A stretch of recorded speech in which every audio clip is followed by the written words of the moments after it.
Alors pour le deuxième problème ouvert, j'ai eu deux propositions. Donc la première, c'est une idée qu'ont eu Florentin et Lina. Alors, la première chose déjà qu'on peut dire, c'est que le point B de coordonnées 1, 0, 0, il appartient à notre section, hein. Il suffit de remplacer les coordonnées de B, donc 1, 0, 0, dans la représentation paramétrique du plan. On s'aperçoit que ça fait bien 0, donc le point B, déjà, il est dans notre section. Ensuite, leur idée, c'était d'utiliser les droites, les représentations paramétriques de droite, et en fait d'aller chercher les intersections du plan P avec certaines droites du cube. Donc là, j'ai détaillé, enfin j'ai expliqué un petit peu leur méthode avec la droite CG. Donc ils ont cherché le point d'intersection de la droite CG avec le plan. Donc pour ça, il fallait écrire une représentation paramétrique de la droite CG, donc chercher les coordonnées du vecteur directeur de cette droite, qui est par exemple GC ou CG, peu importe. Et vous pouvez écrire donc ces trois premières lignes du système, c'est justement la représentation paramétrique de la droite CG. Et puis on écrit l'équation cartésienne du plan P, on résout le système et on trouve x égale 1, y égale 1, et z égale moins 3 demi. Donc en fait, ça nous donne les coordonnées d'un point I que j'ai placé ici. Donc bien pour abscisse 1, pour ordonnée 1, et puis pour cote, moins 3 demi. Donc on reporte la longueur CG une fois et demi. Et ensuite, ils ont refait la même chose avec la droite HD. Donc chercher le point d'intersection. Cette fois-ci, ils ont trouvé le point de coordonnées 0, 1, 3 demi, donc le point J qui est ici. Alors évidemment, le point I et le point J, ils appartiennent pas à la section. Donc l'idée, c'est pas de les relier entièrement. Mais par contre, si je mets une règle qui va de I à J, et que je trace uniquement le segment qui est sur la face droite du cube, là par contre, oui, j'ai tracé un morceau de la section. D'accord? Parce qu'en fait, le point I et le point J sont bien dans le même plan que la face de droite, puisque ce sont des prolongements de deux droites qui se trouvent dans le plan. Donc le segment qui les relie va lui aussi être dans le plan de la face de droite, et donc je ne vais inscrire dans la section que le segment qui est à l'intérieur de la face, donc le segment que j'ai représenté en rouge ici. Ensuite, il y a deux autres points qu'on peut relier du coup. C'est le point qui est là avec le point B, puisqu'ils sont tous les deux dans la face du dessous. Voilà.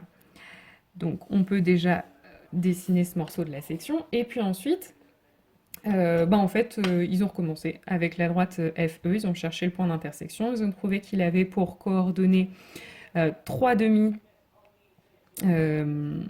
non, 2 tiers, pardon, 0 et 1. Donc le point M qui est ici, et donc finalement le point qui est ici et le point M sont bien sur la face du dessus. Et puis le point M et le point B sont sur la face de gauche, donc on peut les relier aussi. Et donc voilà la section. Alors le point M, on n'était pas obligé en fait de trouver ses coordonnées, puisqu'en fait on avait déjà ces deux segments-là, donc on pouvait terminer par parallélisme, parce que la face du dessus et du dessous sont parallèles, donc les droites d'intersection entre le cube et le plan P sont parallèles sur la face du dessous et du dessus. Donc il suffisait de tracer une droite parallèle à celle-ci qui passe par ce point et c'était bon. Et puis on finissait comme ça. Alors la deuxième idée, c'est Yanis qui l'a donnée. Donc il est parti un petit peu comme dans la première proposition, c'est-à-dire que déjà il a remarqué que le point B appartenait au plan. Au plan et donc faisait partie de la section puisque c'est aussi un point du cube. Maintenant, il a creusé un petit peu cette idée. En fait, il a cherché d'autres points qui dont les coordonnées vérifiaient l'équation.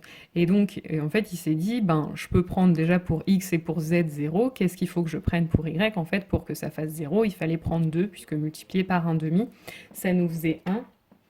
J'ai oublié le moins 1 dans l'équation, justement. Donc quand on soustrait 1,5 fois 2 à 1, ça fait bien 0. Même chose ici, j'ai oublié le moins 1. Donc là, pareil, le troisième point, je prends pour x et pour y 0, et donc pour z, je dois prendre 3, puisque 3 fois 1 tiers fait 1, moins 1, ça va bien faire 0. Donc voilà, 3 points qui appartiennent à notre section. Donc il les a placés. Donc le point B, le point I qui a pour coordonnées 0, 2, 0, et enfin le point K qui a pour coordonnées 0, 0, 3. Et donc maintenant, même chose, pour finir la section, donc le point I, le point B appartiennent bien au même plan, qui est le plan de la face du dessous, puisque c'est le prolongement ici d'une droite qui appartient à la face du dessous. Donc, même chose que tout à l'heure, je vais avoir envie de les relier, mais attention, tout le segment ne va pas faire partie de la section, hein. Il faut bien que j'arrête mon segment quand la face du cube se termine. Donc voilà ce que ça donne. Maintenant, je peux faire la même chose en reliant le point K qui est là-haut avec le point B. Alors, ma règle n'est pas tout à fait assez grande, mais dans l'idée, ça va donner quelque chose comme ça. Et donc, même chose, je ne vais pas relier le point K jusqu'au point B, je vais vraiment utiliser seulement le morceau de segment qui va tomber sur le cube, donc quelque chose comme ça. Voilà. Si j'essaye de faire la même chose pour K et I, hein, le segment est complètement à l'extérieur de la figure, donc je peux rien faire de plus, si ce n'est finir par parallélisme. Donc là, encore une fois, la face du dessous et la face du dessus sont parallèles, donc l'intersection du plan avec la face du dessous va être parallèle à l'intersection du plan avec la face du dessus. Donc bon, faudrait tracer les parallèles proprement, mais dans l'idée, ça donnerait quelque chose comme ça. Et donc, j'ai plus qu'à relier les deux derniers points qui sont tous les deux sur la face de droite. Donc voilà une deuxième façon de construire votre section.